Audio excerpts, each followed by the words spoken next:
Hello and welcome to practical homoeopathy. मैं हूँ doctor संजीवनी और आज एब्जॉर्ब्ड करके जो रूब्रिक है यहाँ पे मैंने नोट डाउन किया है डायरेक्टली फ्रॉम द रेपर्टरी कि उसमें 3 रूब्रिक्स है।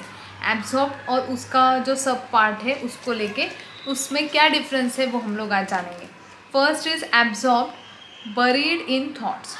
तो what is the meaning of absorb buried in thoughts? Buried in thoughts मतलब अपने आप में एब्जॉर्ब मतलब जैसे स्पंज है, तो स्पंज क्या करता है, पानी में अगर रखा तो पानी को एब्जॉर्ब कर लेता है, पूरा पी लेता है।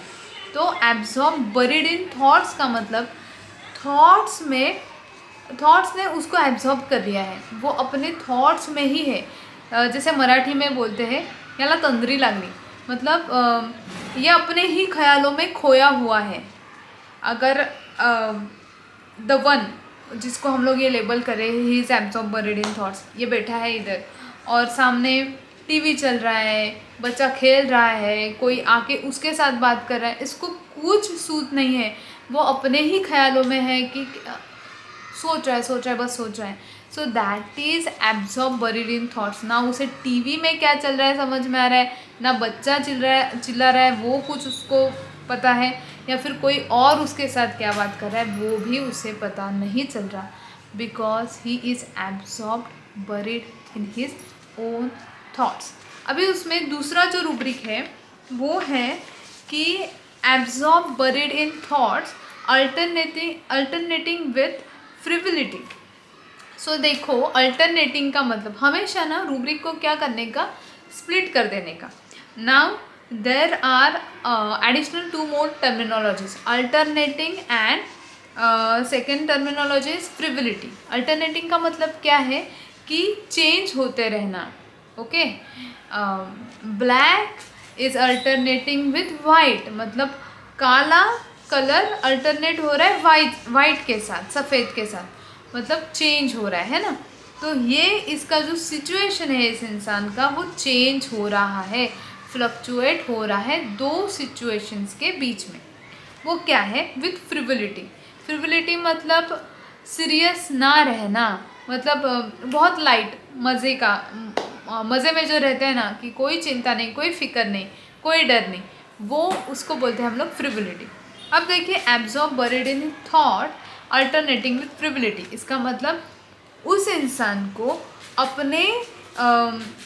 अपने कंडीशन को, हेल्थ कंडीशन या डिसीज़ को लेके बहुत चिंता है, उसमें वो खोया हुआ रहता है उस थॉट्स में कि मेरा क्या होगा, ये सब क्या हो रहा है, क्या चल रहा है, कितना पेन हो रहा है, इसका रिकवरी होगा भी या नहीं होगा, इसी ख्यालों में रहता है वो। अभी now you have to think about the meaning जो कि हम लोगों ने अभी पहले देखा, एब्जॉर्ब बरीड इन थॉट्स, ऐसा उसका सिचुएशन है, पर ये सिचुएशन अल्टरनेट हो रहा है विद फ्रिविलिटी। फिर बाद में थोड़े टाइम के बाद वही बंदा जो इतना सोच में डूबा हुआ था कि उसका कैसे होगा क्या होगा, वो चिल्ड आउट है, अरे छोड़ना यार, जो होगा देखा जाएगा, उसमें क्या है यार, ऐसा। तो ये अल्टरनेटिंग स्टेट उसका होते रहता है, इसलिए उसको ये रूब्रिक लगाया है। Now the next rubric is absorb buried in thoughts as to what would become of him, कि इसका मतलब क्या है, उस इंसान को लगता है कि इसका अब क्या होगा, मुझे इतना दर्द है, इतना पेन है, इसका आगे जाके कैसे होगा, मेरा आगे का लाइफ कैसे कटेगा यार।